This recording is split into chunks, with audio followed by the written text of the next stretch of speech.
got double-faced, now he's gone. It's just two of us. Hi, welcome to the Canada Puck Podcast, your, sometimes we get around to it, recap of what's going on in the world of sports, specifically hockey, and even more specifically Canada. I'm your co-host, Mick, and you can find me on Twitter at ProfitMick. And I'm joined every episode by my lovely and talented co-host, Grant, on Twitter at Fourth Line Sports.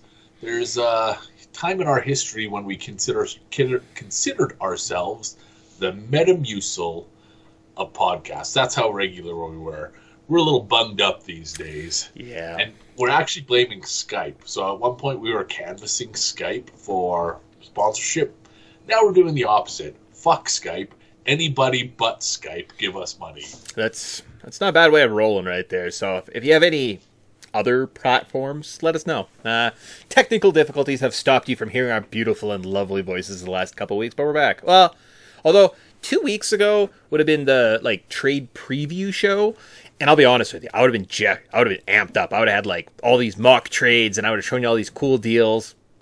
It would have been all a lot of nothing. So that show, I'm not sad we missed. The last week maybe would have been a bit more topical, right after the trade deadline, but we're still gearing up for the postseason, and these players Guess still what? have impacts to make. Guess what? We could talk about it this week, and we've got a month to talk about really nothing because lots of actually is set.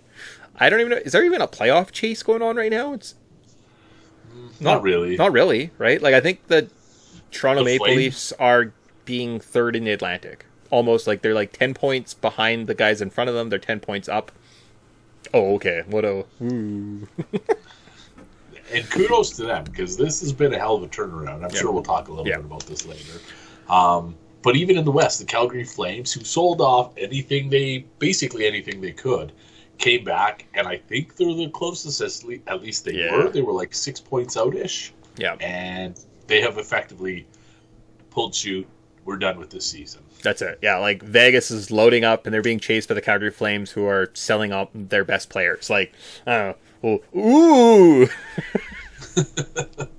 Okay, so if we're going to talk Vegas, we have to talk about this. So years ago, I think this started with Rick DiPietro, the cap circumvention. Do you remember this cap circumvention talk? This is exactly what the Golden Knights are doing. They have taken a $9 million player and a $4 million player and maybe even a $2 million player and just put them all on the IR and said, you know what, they're hurt. We'll see you in the playoffs. So then they get Hannafin. Mm-hmm. They get Mantha. They get somebody else at the deadline. And by the time the playoff rolls around, and coincidentally Mark Stone is fit for game one, like he was last year, they're now floating around a $100 million cap hit instead of the 82 that they're supposed to be at. Yeah, let's pull this up. I got Cap Friendly going. Injured reserve right now. They have Thomas Hertl at $6 million. Alex Martinez at $5 million. Mark Stone at 9.5. Robert Leonard 5.5. And then William Carrier at 1.5. So, Jesus fucking Christ, man. I don't know if all those players are going to be back for the postseason, but this is not just a coincidence. 3 years ago, I was chapped that the Maple Leafs were using basically dead players to lower their cap hit. Sure. This is my new grinding my gears. This is my Peter Griffin, this grinds my gears moment. I fucking hate that there's no way around this. I hate that the Golden Knights just get to do this and there's no repercussions. They're going to have a full lineup. They're going to have 3 basically all-star lines for the start of the postseason, and the NHL is just going to be well, these guys were just hurt. So, last time we talked, maybe 2 shows ago, I was saying how the NHL at the All-Star really dropped the ball on Kucherov, right? You have this elite player. He's won the Cups. He plays for a Florida team, right? This team you really want to push. And he just had this antagonist attitude, right, during that All-Star game. And I said, why didn't they try and lean into this and make a heel? Because that's what you need, is you need somebody to cheer against. Well, you know what?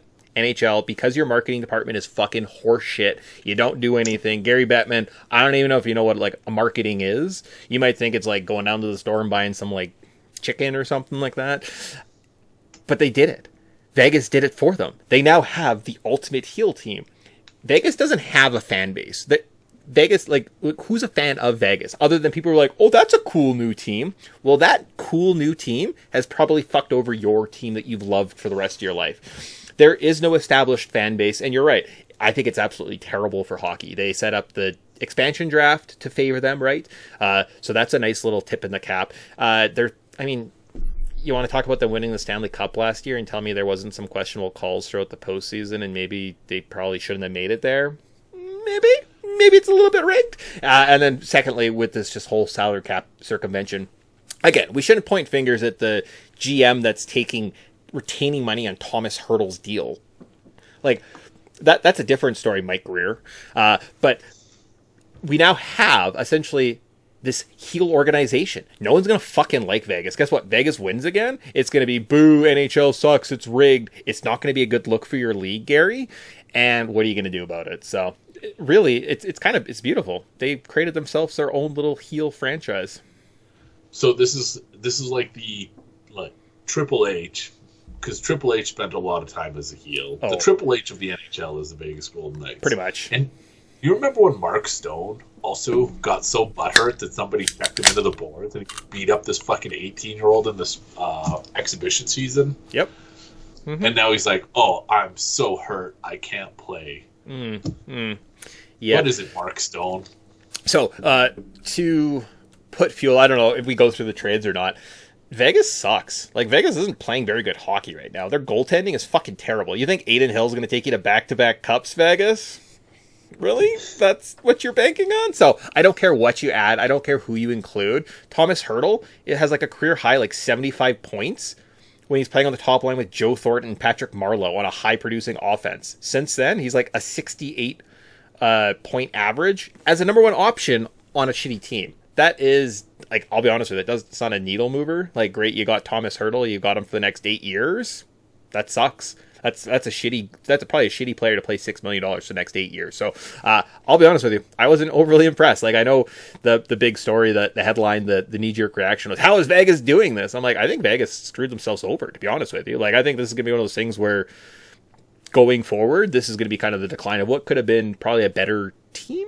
I just don't know if it was a little too much, right? It kind of looked like it wasn't, let's trust the team that we have. Let's try and bring in backup. And I don't think that always works in these situations, right? So I'm less concerned and butthurt, but they also don't play in my division. So,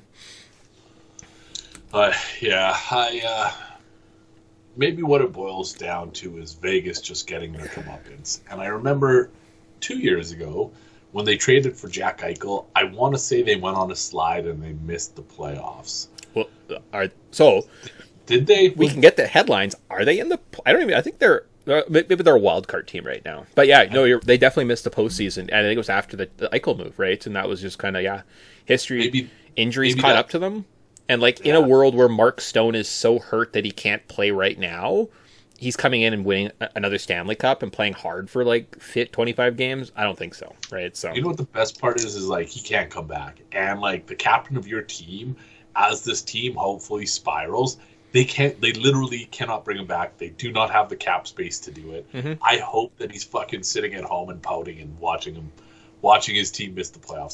That's just what I want. That's what I'm rooting for. See, heels. So we wanted, what we needed all along. How do you want to do this? So normally we do headlines, so we'll run through kind of the Canadian teams, talk about their standings, give you kind of a recap. We could do a trade deadline recap. We could do picks for the week. We kind of got 3-ish things to do. Do you have a preference on how you'd like to do them? Are we doing so?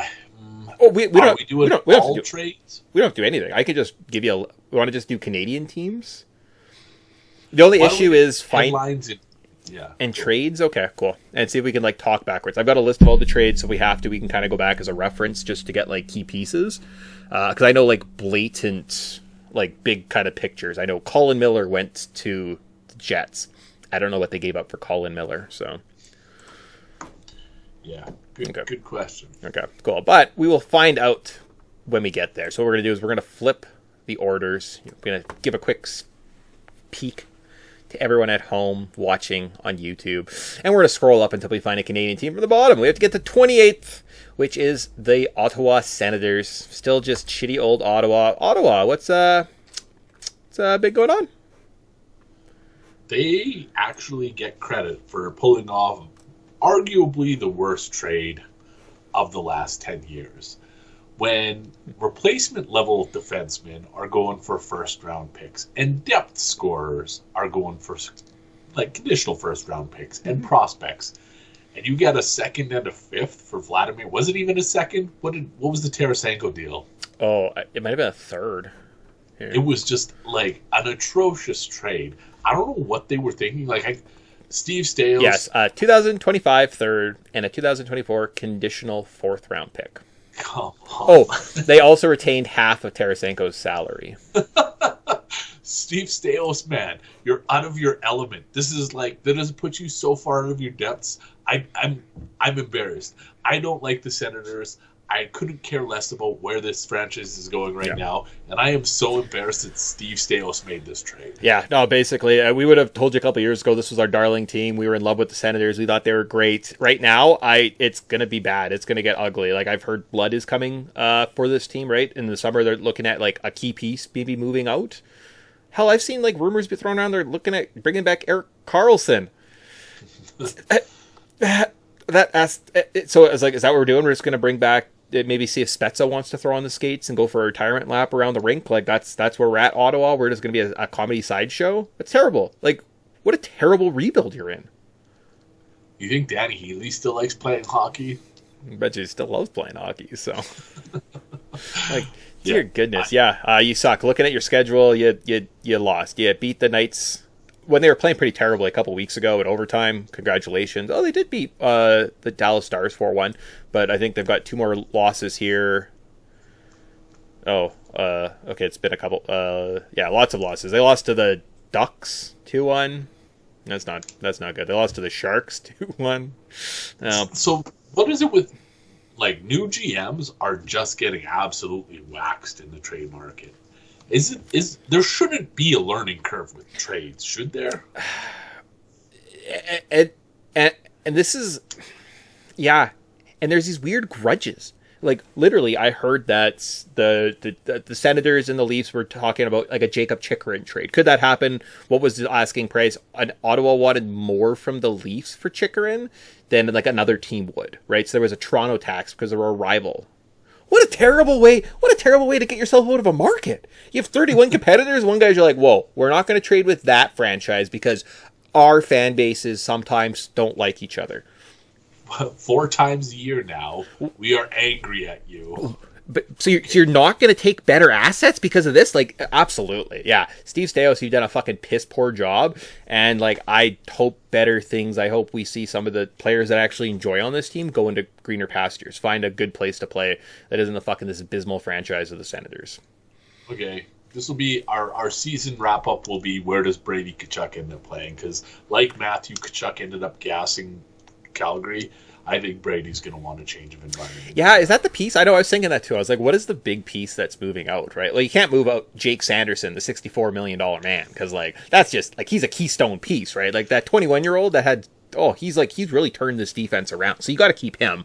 Like, is it a Strutzel? Is it up north? Like it's probably a Batherson, right? When they say a big piece, it's probably like Josh Norris or Drake Batherson, and you're like, oh, okay. But, like, I imagine Strutzel and Tkachuk are probably stuck there for a bit, right? So I don't know. If I was Tkachuk, I'd pull up Matthew and I'd just be like, trade me. Trade me now. And then that's that. Mock trades at one point, I did have them trying to go after just that. I think there's a goalie prospect that plays for the Nashville, who's one of the better guys in the AHL right now. He's lighting it up.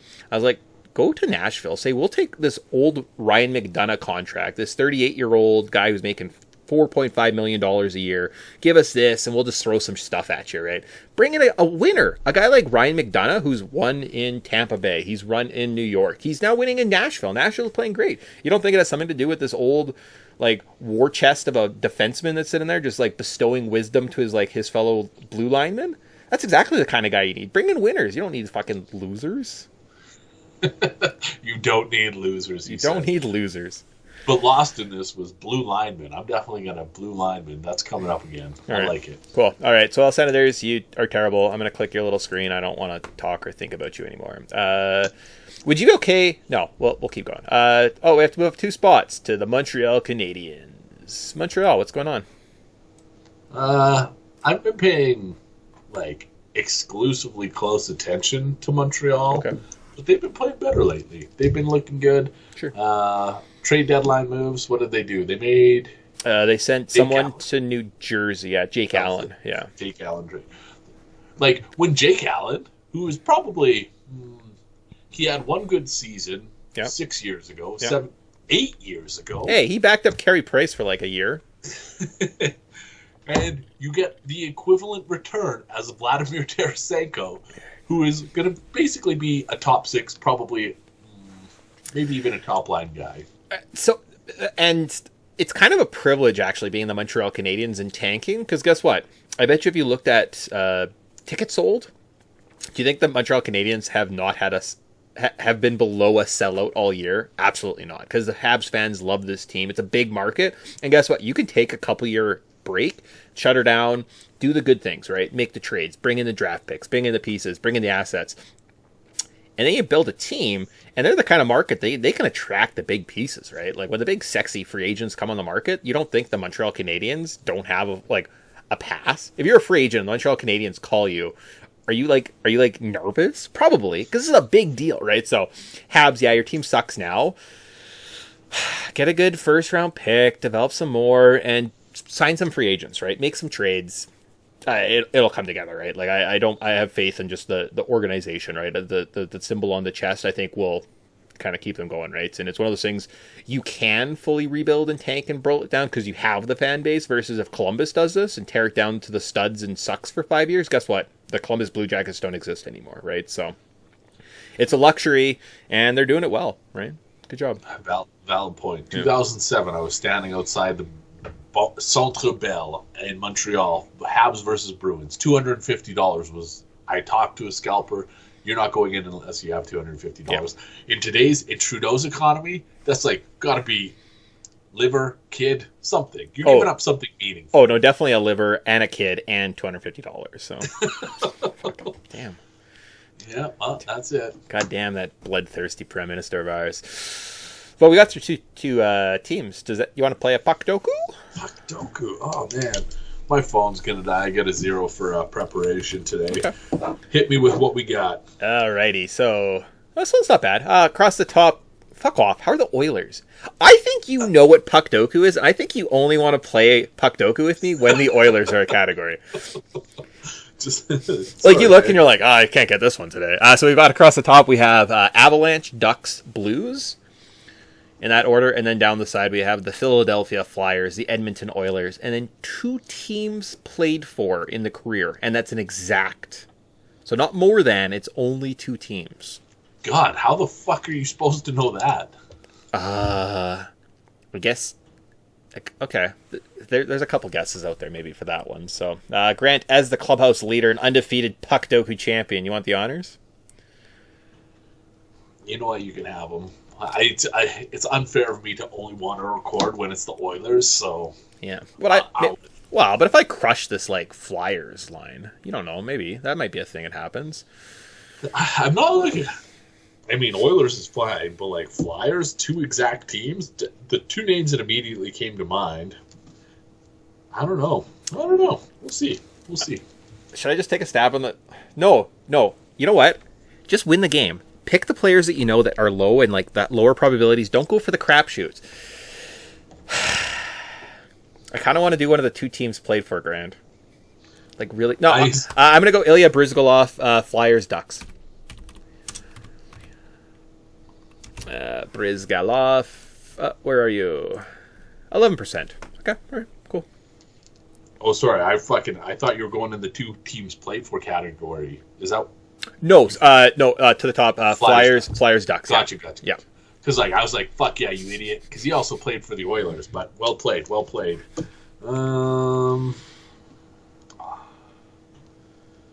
I'm not flashing any range with this pick. It's not a sexy pick. Anyways. Andrew Cogliano, if it wasn't for some bogus-ass suspension, probably would be beyond or usurp Phil Kessel for the Iron Man. But he had this 1-game suspension for this kind of nicky-nacky cross-check hit from behind. It was something. Anyways, he went from Edmonton to Anaheim to Dallas. Maybe he's still with Dallas. Or he ended up somewhere else. Anyways, Oilers, Ducks, Andrew Cogliano. Cogliano. 4%. All right, Grant's got a 7-point lead, but that's all right, guys. Oh, I never explained what we were doing there. So we play Puck Doku. We each take turns. We try and get the lowest cumulative score. It's like golf. It's like 3 rounds. All right, sorry. If you're listening to this for the first time, bless your hearts. I love you. I love you so much. That actually means if somebody's tuning in March and being like, I want to hear what these guys have to say.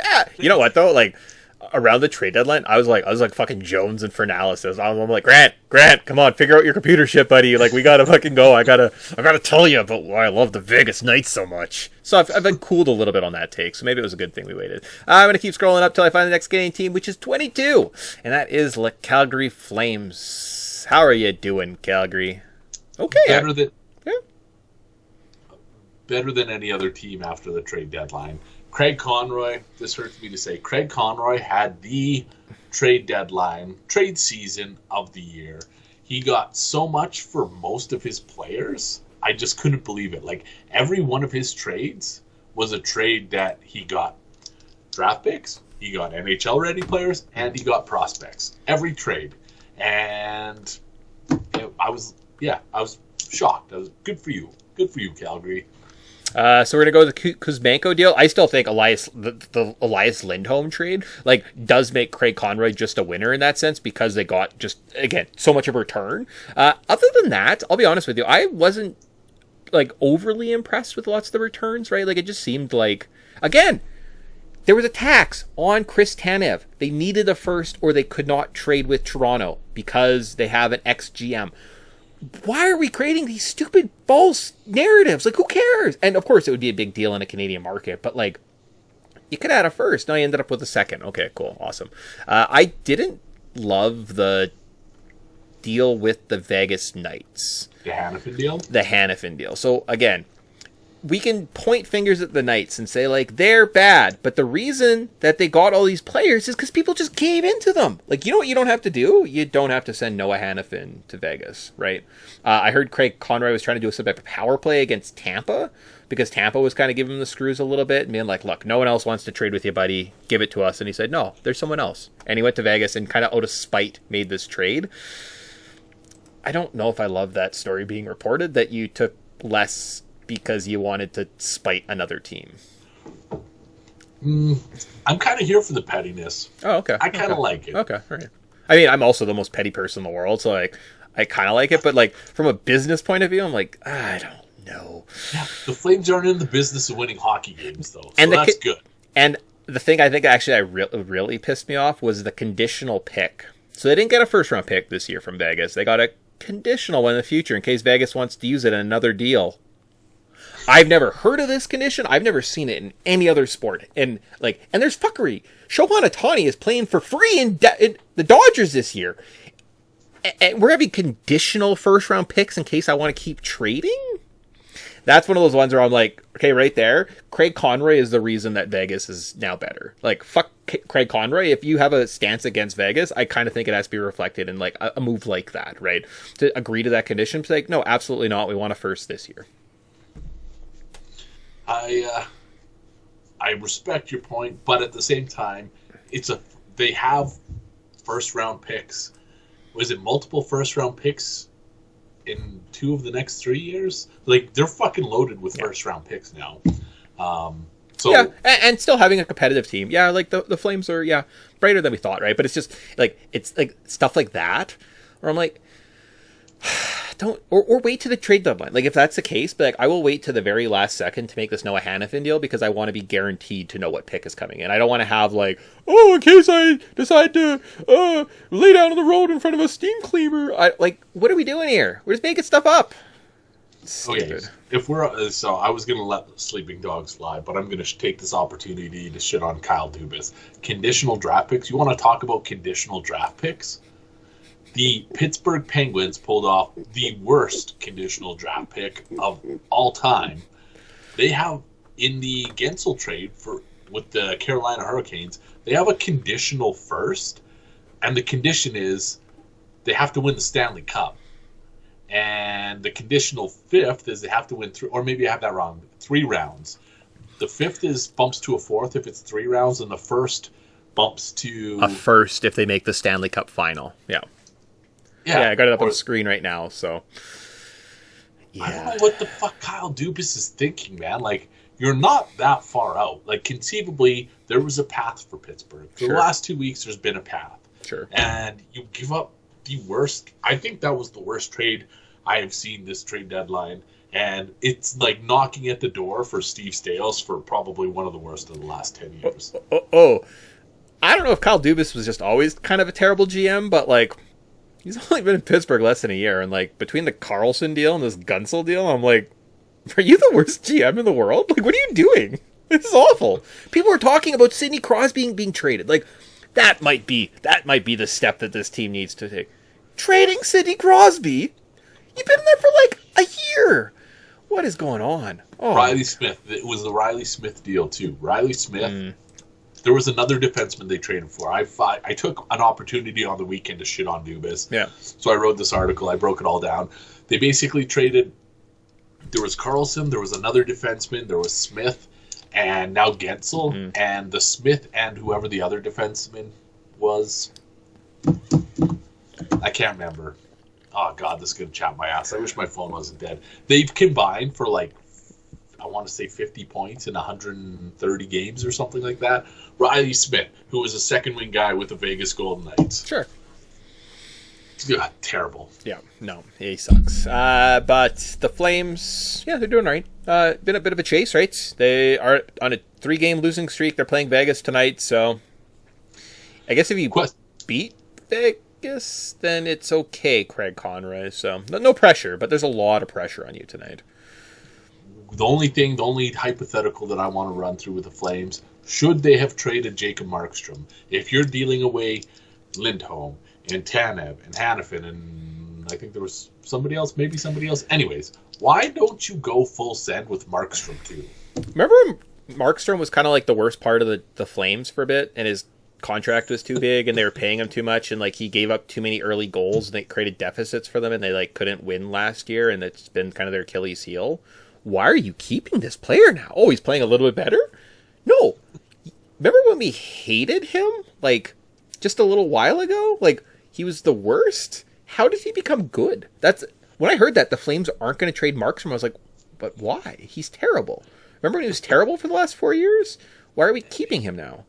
And seemingly, he's Craig Conroy, fine. I just tooted his horn. He abandoned any market sense with this, like in the buy low, sell high. Like, there's no way that Markstrom's value is higher than it is now. I get that it sends the message that, we're basically giving up on the year.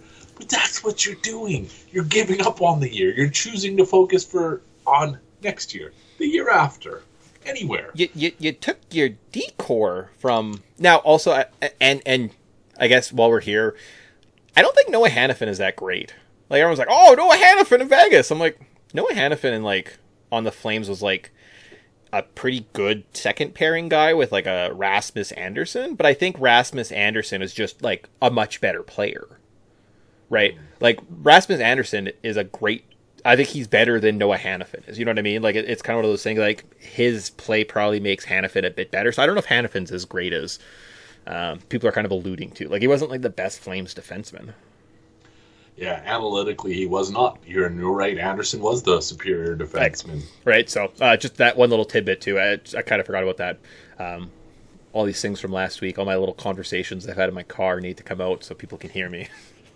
Well, I heard you. Yeah. Cool. All right, Calgary, we're going to get away from you. And I think we got to do another team, and then we'll play Puck Doku again. So I'm going to keep scrolling up. And I think we have to get up into the 10s. At 10, we get the Toronto Maple Leafs. Oh, boy, Toronto, what's going on? Toronto, low-key, had the deal of the trade deadline. Maybe like the actual trade deadline. The last day of the trading. 2 years ago, so Canada Puck purists may recall me tooting Joel Edmondson's horn before he joined the Montreal Canadiens. I was like, this is a hell of a signing. And it was a hell of a signing. He was great with the Habs. He is going to excel in Toronto system. Sure. And not only that, like he is a solid defender. He can surprisingly move the puck. all of his starts come in the defensive zone, but he still like puts up solid production numbers. Joel Edmondson is tailor-made for the Toronto Maple Leafs, and I'm sad that I didn't say it out loud first, because as soon as the trade happened, it was like, yes, this was the trade Toronto needed. Exactly. Yeah, they were talking about this big body moving around. You should have done it first. You could have got Chris Tanev. You could have got Noah Hannafin. A third for, I don't know, I don't hate a third for Joel Edmondson. I was like, I kind of feel like I'm getting like 85% of what you're getting from those other players, and I get an extra 60 players. I get to move up an extra 60 players in the draft, right? Keeping that first. So, great bit of business. Brad Treliving clearly has a thing. He likes big defensemen. Labushkin was also traded for. That was a bit out of necessity from a Mark Giordano injury from the from one of the previous games, right? So between him, Labushkin, they're bigger, they hit, they're a more physical blue line. And that's how you kind of have to play in the postseason, right? They've been playing pretty good hockey. They're something like 12 or 13-2 in their last 14 games, right? Or 15 games, whatever that math was. And your only 2 losses are to the Boston Bruins. And the second game, the last Thursday's affair, I honestly don't think the Maple Leafs had any intention of winning that game. They just wanted to beat the fuck out of the Bruins. And I think they made the Bruins a little bit scared. And we saw that with the Pat Maroon pickup by them, right? So they're trying to like, we have to get big and we have to compete with the physicality of the Toronto Maple Leafs. So that's kind of where we're at in Toronto. They're apparently more of a physical team. So sure. That's weird. That the way you were describing that relationship between the Bruins and the Leafs, like, man, they got a shoe on the other foot. The opening face-off, McCabe went after Coyle? No. Their center, no, not Krejci. It's a stupid name. Pasternak? No, it's not Pasternak. He's like DeBrusque. Jake DeBrusque. And it was a stupid name. I think he cross-checked Jake DeBrusque and Brad Marchand back-to-back, let them go on a 5-on-3 right off the start. And I think that was like a message of just being like, fuck you. Tyler Bertuzzi pumped one of the Bruins players later. Like, it was just an absolute shit show. It was one of those, as I was watching, of course they're losing, and you're like, it could have been closer, that'd be nice. But they were just so physical, and they were pushing the Bruins around. And I think, that's your only 2 losses in your last couple games is when you beat up your rivals. Did you ever see that? You ever watch Malcolm in the Middle? Oh, yeah. You know that scene where, like, Hal coaches the little kid's soccer team, Dewey's soccer team, and he tells them the other team is, he's like, you guys are like a team, like the X-Men, right? And you have to fight. That other team over there, they're the ones that make you do homework. And these little kids, and you see them, they're just fucking pissed. And he's got them all riled up, and as soon as the ref blows the whistle, the little kids run over and just start pumping the other team. That's basically the game plan that the Leafs had the last 2 games against the Bruins. He's like, we're just going to fuck you up, because guess what? We're bigger now, we're stronger, you guys are old, and you don't have the parts. Let's go.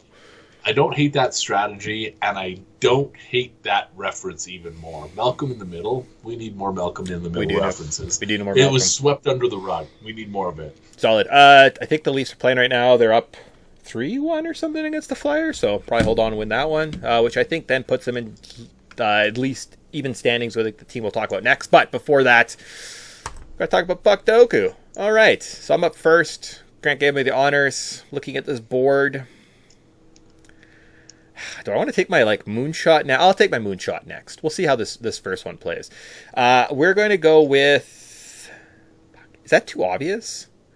Is that too obvious of a play? Maybe...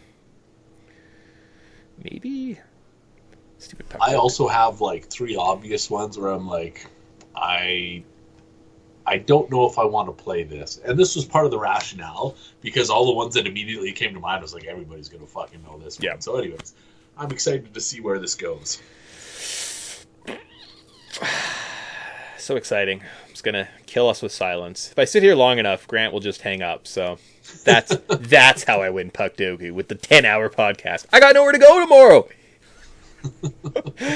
Oh boy. Yeah, Grant, I don't know what I want to do here, my man. Let's go to... Ooh. Well, I should have thought of that before, but now I've wasted far too much time.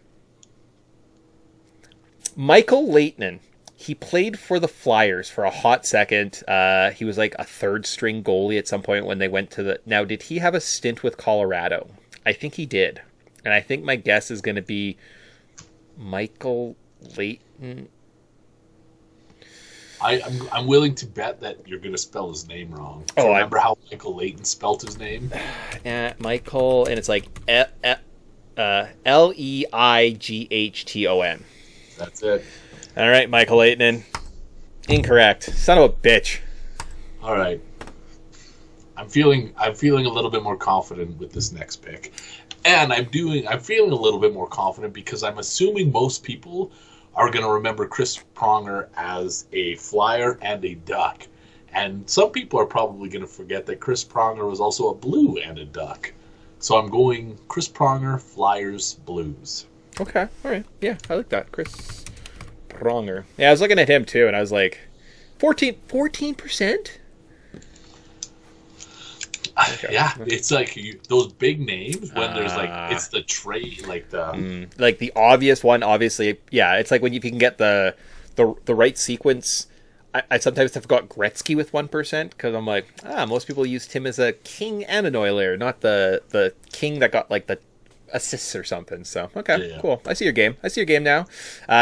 This also counts as 50 points. So Grant now has a very large lead on me. Very, very large lead. But we'll shut down the Toronto Maple Leafs. We don't need to talk about them anymore. And we're scroll up one little page to see the Edmonton Oilers. Look at that. 1 point lead on the Oilers for 9th. Edmonton, what's been going on? I don't want to say Ken Holland. So I don't want to say he's a bad GM. Yeah, you know what? I do want to say he's a bad GM. You remember how we enjoy shitting on the Lightning for trading away their first-round draft picks and winning the Stanley Cup and then not having any development? Yep. That's effectively what the Oilers are doing without the winning of the Stanley Cups. No bueno. Yeah, I've seen that. Henry, cool. Is he worth a first? I don't think so. Yeah, they got some retained, 50% retained on him and Sam Carrick, right? They're a bit more grinder. They're the grit that you kind of want on your team come postseason time. So, I mean, if that's the cost, like a first for that retention. Okay, Sam Carrick 100% earned the respect of probably his entire team. He earned my respect. He gets traded to Columbus, and opening draw, he drops the gloves with Oliver, whatever Oliver's first name is. Sure. The guy who beat the shit out of Matt Rempe. Also, we got to talk about Matt Rempe at some point. Fucking love that guy. Cool. Sam Carrick, you haven't even, he probably doesn't even know all of his teammates' names yet. And there he is, soaking punches from probably one of the toughest guys in the league. Good for you, Sam Carrick. He was a healthy scratch, I think, a couple games later, so I'm interested to see how he gets incorporated into the lineup, especially come playoff time. But they needed depth. They got depth. I think they just overpaid for depth. Yeah, and it's just, that is a tricky part, right, when you get into the semantics and stuff. But it's, if they end up in the Stanley Cup Finals this year, was it worth it, right? Like, even if you don't win, like, a Western Conference appearance, right? So it puts a lot more pressure on this postseason for sure. And I guess, we kind of skipped right over that whole point. But, like, the Leafs... My favorite part of the Leafs postseason trade deadline was they brought in some physical defensemen and they kept their future capital. And when Treliving was asked about it, he says, I don't know, there's some pretty talented guys in the locker room. If they don't step in the postseason, it doesn't matter what I do, we're not going to win. And I'm like, did you just put onus on the players that make $44 million on this team? Like... That's odd, right? I wouldn't hate that approach from Ken Holland to say, like, look, if Connor McDavid and Draisaitl go supernova, we're winning the Stanley Cup. It doesn't matter what I do. If they're not playing well, I could bring in, every player under the sun. It doesn't matter, right? So it's kind of your big guns got to go, right? So can these guys back up McDavid? And I think as long as you have McDavid, unfortunately, guess what? Your firsts are rentals, right? I don't think you get development, and that's the price of having that elite talent, right? You can't have the best player in the world on your team and not sell the future, right? Fair. Yeah. They have to maximize this window, especially with 1 year left on Draisaitl's deal, 2 years left on McDavid's deal. What else? What else can they do to keep them, if not win the Stanley Cup? Exactly. So, if you're not pushing and going for it, and you're holding pieces, and we want to draft and develop. Well, at a certain point, you're like, I don't want to be a part of the development system. Buy a piece, right? So it's a fine line, especially with kind of the more, I don't want to call them divas, because they're probably nice people, but they're also probably divas and full of themselves. And And do you think hockey players ever get upset when they're like, oh man, the salary cap, you guys make too much money, and then the Broncos pay $84 million, which is more than the NHL salary cap, a whole team, to just not have Russell Wilson play on their team anymore? I mean that's the benchmark, right? If you could say we have $85 million to spend on an entire team, or you could have $85 million and pay one person to not play hockey, to not play football, what would you do? Okay. But wrap up the Oilers segment. I just want to say this. It's kind of a tangent on what you were saying. I was impressed they didn't sacrifice any pieces. I know Warren Fogle was a guy that they wanted to keep around, and he's there. They're getting a lot out of Ryan McLeod these days, which is awesome. Their defensive core is intact. They didn't really move anybody. Anyways, I'm excited for this team having the players that it does. And I'm not even going to worry about down the line. I'm going to enjoy this playoff run for what it is, and hopefully a deep one. If you want some picks or something, or you're strapped for cash, Zach Hyman's having himself a year. Maybe Zach Hyman with his money. Like, does he go for a couple firsts? Could you offload Hyman to somebody and be like, apparently in a very high offensive system that with Connor McDavid, you can score lots of goals randomly. Apparently wasn't worth multiple firsts. Huh. Right, so that is an avenue you could take advantage of the McDavid effect, right? Did you stand up and applaud Connor Brown scoring his first goal of the season last night? I saw him the score. I was following along online. I wasn't watching or anything. And I was like, you know what? The 7th goal in a 7-2 win, I can't imagine how thrilled his teammates were. And that's kind of the part that makes me happy. I'm like, his teammates must have been so happy for him. Oh, yeah, absolutely. That's definitely one of those guys where you're kind of banging the sticks. You feel bad. You don't want to watch the steak-bitten boys, right? So, all right, so moving on. Let's go up the standings a little bit. We're still in the top 10, guys. We got 4 Canadian teams. That's pretty good. The Winnipeg Jets at 7th. Winnipeg, what's been going on? They had a bit of a decent little trade deadline themselves. They got Sean Monahan for a first. Also, that's a nice piece of business. I don't know if I mentioned this before from Montreal Canadiens. You get a first for taking his contract, you rehab his career, and you get another first. So bringing in Sean Monahan gave your organization 2 extra picks. Good job, Montreal! That's right, I knew exactly what I was doing that whole time. And then they also brought in Tyler Toffoli from the New Jersey Devils, who apparently was a line mate, both in junior as well as in the Flames with Sean Monahan, so that's a pretty natural fit, especially on that second line. Toffoli, he's had moments in the postseason, right? And then they brought in defenseman Colin Miller. I don't know where Colin Miller came from or where he went or what it cost, but I know they got him. And I was like, I remember hearing that name a couple of years ago. It came with Brandon Montour, one of those bigger, physical, kind of heavy kind of defensemen. So that's what you need in the postseason. And if that's the kind of guy you're bringing in for not an absorbent amount, that's a nice piece of business there by Kevin Cheveldayoff. Yeah, but I was going to say a lot of what you just said, and that is specifically of the Canadian teams. I don't think that there was a team that made as many good moves, or that didn't bolster themselves or get as many reinforcements as the Jets did. And I'm going to stop short of getting excited and just because timing-wise, it's probably not going to work where the Jets go to the Stanley Cup final, and this is probably the only year that I wouldn't be able to go pee on the forks with you. And that kind of really upsets me. So I'm going to say I don't want the Winnipeg Jets to have nice things. Okay, that's fair. That is the only fair thing to do. They're playing pretty decent hockey, I'm guessing. Let's see, let's pull up their schedule. Look at that. Yeah, we see kind of 500 hockey. That's not bad at this point in the season, right? Ups and downs. You're playing hot teams. You're playing bad teams. You're playing teams full of juniors, of kids that want to show off, right? You're like, we got this, no problem. You're losing to the Predators. Everyone's losing to the Predators. I think the Predators are the hottest team since the All-Star break or something like that. I don't think they've lost a team or lost a game. And that probably skewed the trade deadline quite a bit too. When you had this big team that was basically considered a selling, and also all this capital that on the market just dried up because they're like, oh no, apparently our guys really want to win and having fun and. Yeah. The Predators, I am excited for. I'm UC Saros. These teams, not that they're sister teams, but there's some similarities between them. UC Saros, and Connor Hellebuck, kind of one and the same. They do all the heavy lifting. I would rather between those teams, because inevitably they're probably going to have to play each other at some point in the postseason. That sounds like a second round matchup, actually. Jets and Predators would probably be like, I say this every season, it's a joke that never gets old. First team to score 4 goals wins. Pretty much. Cool. So that wraps up our last segment. That means we only have the Canada Puck champions, so one team left at the top, but we still have to do another round of Puck Doku. I'm just going to throw out my guess from earlier. Ray Bourque. I don't know, was Ray Bourque only ever 2 teams? Avalanche, Ray Bourque. Did he play somewhere before Boston? Well, let's find out. Ray Bourque. Boom. 21%. Cool. All right. Patrick Waugh. That was I had written scribbled on my piece of paper here. Okay. And that was one I was apprehensive of using. I was like, most people are going to have probably Patrick Waugh. So you're riding at 70... 83%, and you have 18. This is gonna. I'm going to make things interesting because there's another popular person who I think is going to be over 50%.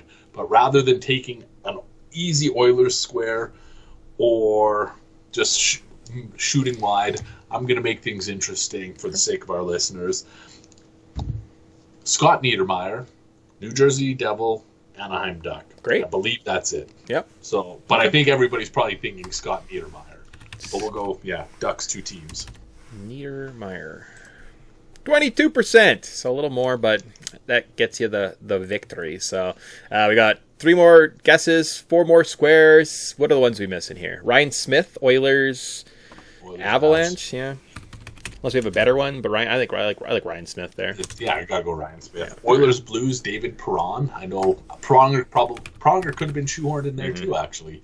But David Perron, I'm assuming, is probably going to be less than 10%. Ryan Smith, 16%. David Perron, 6%. And then our final guess, do you want to try a St. Louis Blue for 2 teams? Ooh, how about Nail Yakupov? Did he ever play anywhere after that? He played Colorado too. So did he? Okay. 3 teams. Okay. Jay Bouwmeester? Did Jay Bouwmeester go St. Louis, Florida?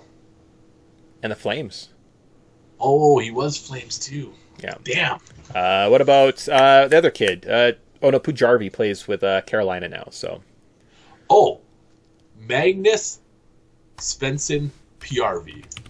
Magnus. It might just be Magnus Svensson. Or just Magnus PRV. Yeah, Magnus Svensson. Oh. Do you want the Magnus Svensson 1994 to 1996 or the Magnus Pujarvi 2010 to 2019? 2010, 2019. Incorrect. Where did he play? Because I thought he was played Edmonton, St. Louis. That was it. Oh boy, we did not. Ugh, this is gross. So top picks here across the board. Top square, Flyers, Ducks, Chris Pronger, 22%. So good pick moving one over. Ray Bourque, 21% with the Avalanche. Scott Niedermayer, 22%. He was the high guy in the Ducks. And then Alex Pectorangelo is 13%. Oh, that's a good one. Torrey Krug, Martin Brodeur.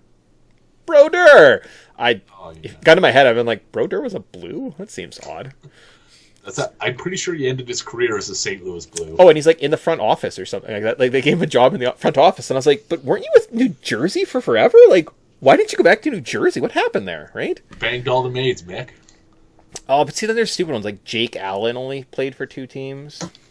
Because I guess he hasn't played for New Jersey yet. Yeah. Tyler Bozak. All right, cool. Puck Doku. Yay, Grant. Good job. Bum.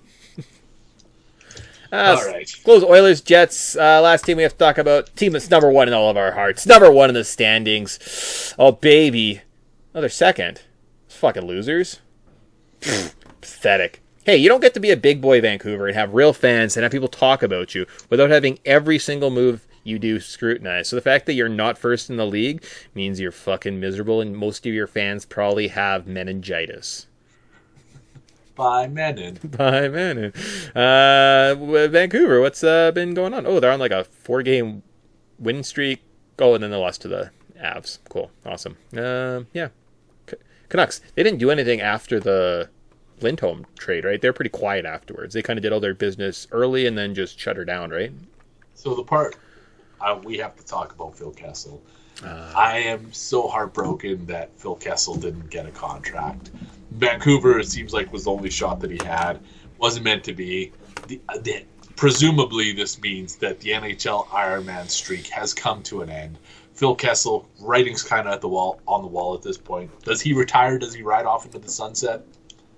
I'm not ready to do that, and honestly, that's one of those things I think that actually pissed me off the most, was them not signing Phil Kessel, because you know what, Vancouver? You want a fan? You want a guy to come, hang out in Vancouver? I've heard that Phil Kessel loves walking the streets of Vancouver. I've heard that from a personal source, that he loves being down there. So could you imagine running into Phil Kessel on the streets of Vancouver? Well, you can't now, because they couldn't sign there because this is a pathetic fucking franchise full of meningitis Mennonites. That's right, I said it. I don't even know what meningitis is. I really hope it's not that offensive, because I don't want to insult our Mennonite demographic. But, you know, alliteration aside, and we're hoping for the same things here. I don't want Vancouver to have nice things, and they're just running way too hot there. And every time we talk about the Canucks, I say the same thing about these guys. I don't like how unsustainable their play is, and that they continue to win. But like I said, I always preface this, or at least I always acknowledge this, teams just fall on this end of the spectrum, and that's what the Canucks are doing. I think maybe the only thing that I'm left to root for at this point is Vancouver falls flat on their faces in the first round of the playoffs. I kind of would love, like, again, I know we started the show talking about the new heels. Like, watching Vegas pummel Vancouver in the first round of the playoffs would be kind of satisfying, right? That's what heels do, though. That's what they're supposed to knock out these. This is like Shawn Michaels sharpshootering Bret Hart. That's what this is. Ding, ding, ding, ding, ding, ding. Yeah, that's I think that's what we're going for. So yeah, Vancouver, abysmal. Some business that you guys have done. Just some notes. There was, I think, Demko might be dealing with a little bit of an injury too, right? So there's a point where you're going to make the postseason, guys. Maybe it's shut down your all-star goalie that you can't really win without. So if he's getting hurt from just workload issues, right, that's something just to kind of keep note on. They did sign Elias Pettersson after a bit of a trade discussion with Carolina, apparently, to a 1.5 or something like that, $1.6 million deal next 8 years. So Pettersson is locked up long-term in Vancouver, which, again, keeping a top 10 guy in the league, that's huge for this organization going forward. And then my final note was, there was some talks of them trying to get in on the Gunsel deal by sending Elias Lindholm to Boston after acquiring him from Calgary. I think the fact that got out is a very bad look from this front office, right? I don't think you're keeping Elias Lindholm, so you paid first, a top prospect, and a top 6 forward for a guy who's only going to be with you for a postseason run, a rental player. Good job, Vancouver. You fucked that one up royally. And that's how you get a guy to really not care. Oh, and like, this was your intention? Like, yeah, go fuck yourself. As a mid-market anyways, where guys don't want to go and play and they don't want to live there and it's hard to get guys in, and then you're doing this to like players you're trading for. Terrible look. It's going to probably hurt you in the future for sure, right? That's going to be those things. Guys remember that, right? Guys know these stories, right? Pettersson's going to be on the phone and he's like, yeah, they were basically trying to trade me if I didn't want to sign here. Like, they seemed kind of a little more cutthroat, so we'll see if that comes back into play in the future, but just something to keep in your cap when you're thinking about Vancouver. Who's the GM in Vancouver? It's not Linden, is it? Is it Linden? Is he president? He's a president. Their GM is he was with Carolina. Rutherford? Jim Rutherford? Jim Rutherford? Yeah. Okay. Yeah. Well, so Jim Rutherford's fucking laying pipe all over the league because he burned his bridge in Pittsburgh, he burned his bridge in Carolina, and now if you burn your bridge in Vancouver, I don't know how you get out of that godforsaken city. So, good luck, Jim Rutherford. That's it. So, there's a boat. It goes to China. There's lots of good hockey teams in China. So, we're gonna stuff you in this crate and pretend like you never spent any time here. Taiwanese Hockey League. Oh no! Could you imagine if he upsets the Taiwanese balance though? Yeah, that's actually not fair. We'll keep him here. We'll suffer through you. Quick recap, just looking at the standings. Like I said, the Atlantic, literally outside of who the Leafs play in the first round, is almost, they're 10 points up on Detroit, and they're 10 points back of Boston. That's kind of set there. As we scroll down, I don't think any of the Canadian teams, Habs and Oilers are too far out. When you look at the Central Division, we got Winnipeg Jets in third place, but they're right there. 2 games in hand, right neck and neck with Colorado, Dallas. So that Central Division will be a bit of a slugfest for the rest of the year. And then we got Vancouver with the Oilers, they still got 3 games in hand. You're only down 9 points. So I think that's going to be a lot closer. And one game. They play each other in April, too. Oh, okay. Which is going to be probably the TSN turning point.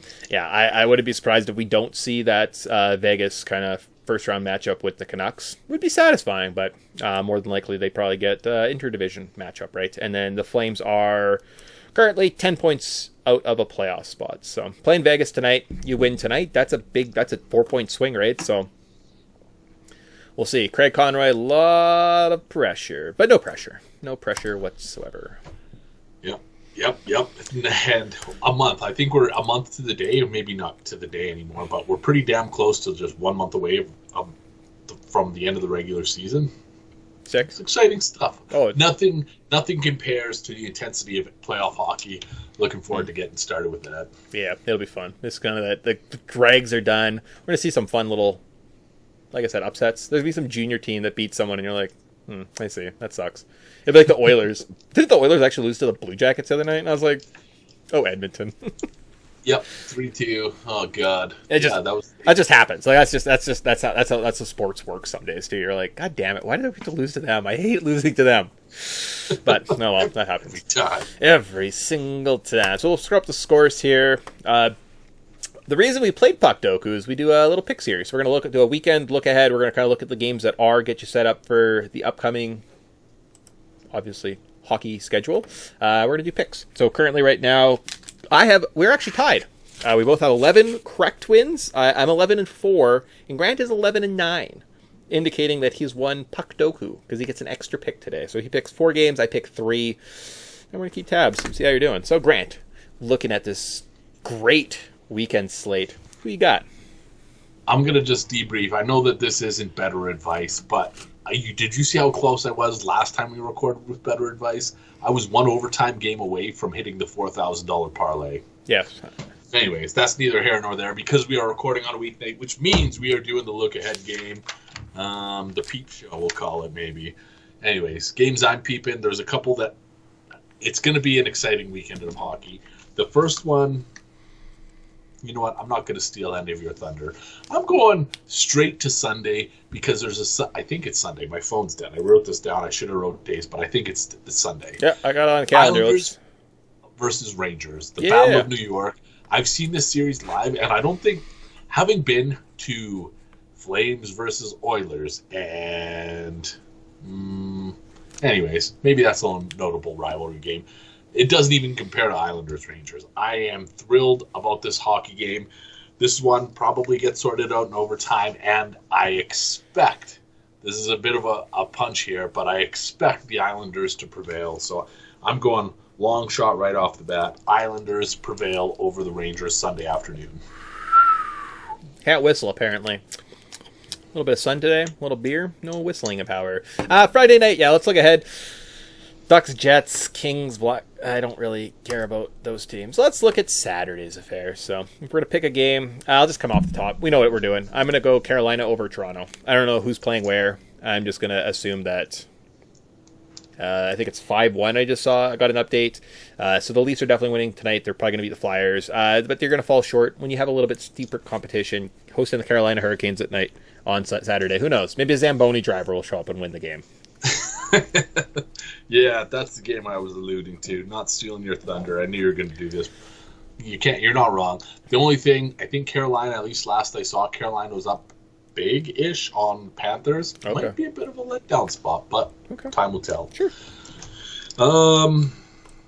Okay, so from home favorite to home favorite, I am going with the Colorado Avalanche versus Edmonton Oilers. Rematch of 2022 Western Conference Final, I think. Okay. Yeah. Anyways, that's when the Oilers lost to the Avs in 4. I am going. This is a spot where I hate to do it, but I'm staying loyal to Oilers come out on top over Avs. All right. We go. Let's see. Just looking at the Saturday night affair. There's a couple late games. No. Kraken. What do we do with you, Kraken? Are you good or are you bad? Who knows? I'm going to go right up to the top here, and I think I like the early slate. I like the Battle of Florida here. We got Tampa Bay, Florida. Florida's flying high. If I have a chance to grab a Florida game right now against your state rivals, I think that's maybe you lose to Carolina randomly on a Thursday night, but I bet you on a Saturday night, this team that just seems like they're clicking. Everyone's kind of playing similar goals. So we're going to go Florida over the other Florida team. Clear as mud? Clear as mud. Right. And you know what? I'm going to give you bonus points with no repercussions. What's the final score? You get an extra win if you get the score right. It's going to be... Where are they at? That's let's go 4-2 for Florida. I'm feeling like 7-1. I think Florida just absolutely lost them. Okay. I was gonna go high too, but I was like, well, like most games are like 2 or 3. Let's do that. So yeah, cool. All right, you have 2 more picks. I have 1. Okay. I don't want to be shoehorned into picking the same team twice, so I am going to the Kings versus the Stars. Kings, they don't really move the needle for me. The Stars, absolutely lights out right now. I think Dallas walks away with this, and I don't even think it's particularly close. Yeah, that's fair. I was looking at the Kings one of the other matchups, and I was like, all right, let's go. Oh, here we go. I'm gonna do a Sunday game. I did 2 Saturdays. Let's mix it up. Let's pick a Sunday game. There's kind of 3 to choose from. Obviously, Grant, I think, took the marquee matchup, that 1 o'clock game. New York is probably what everyone should be watching, and then just shut your TV off, because at 6 o'clock, you probably don't need to see the Sharks versus the Blackhawks. You probably don't need to see the Red Wings versus the Penguins, but maybe you do. And I'm going to pick between one of those two. So I'd rather do Connor Bedard, one of the darlings of the league. Oh, we love Connor Bedard. He is so great. He is so wonderful. I saw some stat going around, or some like picture, and it was like best rookies in the last 20 years. And I think it was Ovechkin's rookie season, Crosby's rookie season, McDavid's rookie season, and then Connor Bedard's rookie season. And those, and like of the top 10. And I'm like, Connor Bedard. I was like, the season's not even over. Plus they suck. And he missed like a month? He missed a month. They didn't make the playoffs. Like, lots of these rookies come in and like change teams. Please tell me Malkin was in the top 10. He was. Malkin? Yeah. He was. Okay. Yeah. That man's consistently getting shit on. Right? Absolutely. And I'm going to be a homer here. Matthews scored 40 goals his first year, and they made the post. Like, a team that shouldn't have made the postseason did, because they won some extra games because of Austin Matthews. Where's Connor Bedard's team right now? Oh, he's still in the bottom? Oh, okay, cool. Also, another one of those franchises that you can just suck and just like collect first-round picks for a couple years, and you're still going to have a fan base. So the Blackhawks are kind of using their like cachet a little bit on that one. But I don't want to talk about Connor Bedard anymore. I want to talk about Sidney Crosby. Let's go with Sidney Crosby's Penguins over the Red Wings. Both teams fighting for playoffs. We have a repeat of a Stanley Cup that's probably, almost 20 years old, guys. Like, time is a terrible, terrible mistress, right? What was that, 08, 09 or something like that? 07, 09? Back-to-back Red Wings, Penguins. So it has kind of a special place in my heart, but 14, 15 years ago. We're going to go Penguins over Red Wings. That was the last game that I scribbled on my sheet for that exact reason. I was like, 2008, 2009 Stanley Cup Finals. Just fond memories. What a time to be alive. I don't want to say that was the end of hockey's golden era, but that was kind of like towards of... I don't know. There are eras, right? And as a historian, like, you could probably go back and you could probably... track this. I'm finding that with football right now. It does seem like there's a bit of a decline of like the this current era of guys, right? We're seeing the Adams, the Henrys, the Aaron Joneses of the world kind of starting to get old and fall off, and it kind of feels like we've left an era of football and like we're entering a new one with some new stars.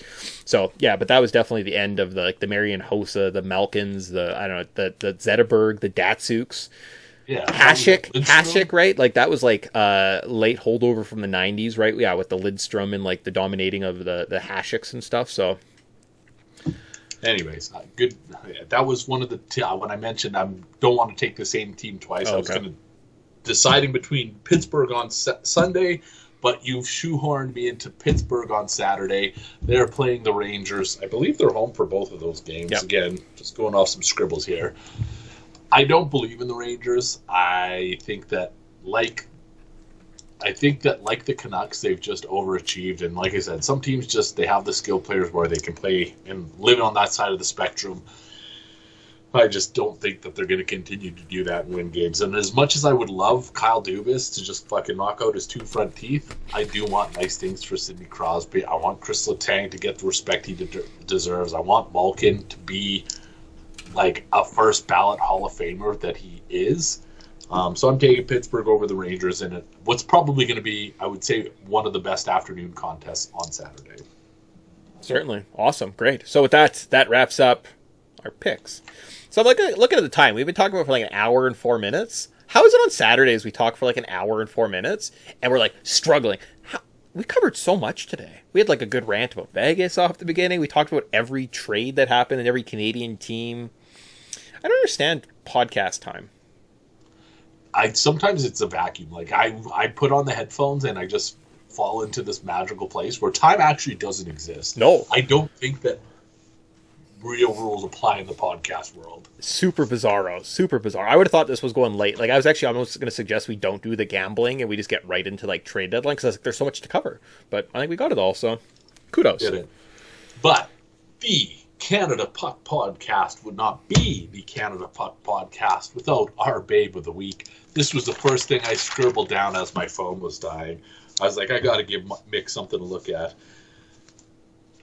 There's a few on this list right now, but this one just caught me off guard. I was like, this lady, my God, we're going a little cachet. We're going a little girl next door-ish. Okay. Somebody who's going to eventually make it big like that, Michaela Meyer, the other hot goalie. I've got somebody who is going to play second fiddle to Michaela. Okay. And that is anything is possible. I love good pun. HENNY. Thing is possible _30. God-fearing woman out of Boston. She tends the pipes. She could tend my heart until the day I die. Anything is possible _30. You are the Canada Puck Podcast babe of the week. Showing. No, she's like making out with this fish in this picture, and like I didn't know I was into fish, but I might be. I mean, anything is possible, Nick. Anything is possible. I'm just gonna listen to some like what was that band? Lonely Island after this. All right, yeah, cool. All right, I'm on a boat, but we're not on a boat. We're on a podcast. And it's over now, and I think we probably covered everything. We looked at some boobs. I think we good. Do we just end and go home? That's it. And you know what? We're not even going to promise that we're going to be back at a certain time because when we do that, we never are. Yeah, no, I think at this point we'll try and live through the season as best we can. Maybe see us in a couple days, maybe not. Who knows? But until then, we say party on, Grant. Party on, Mick. We'll see everybody next week.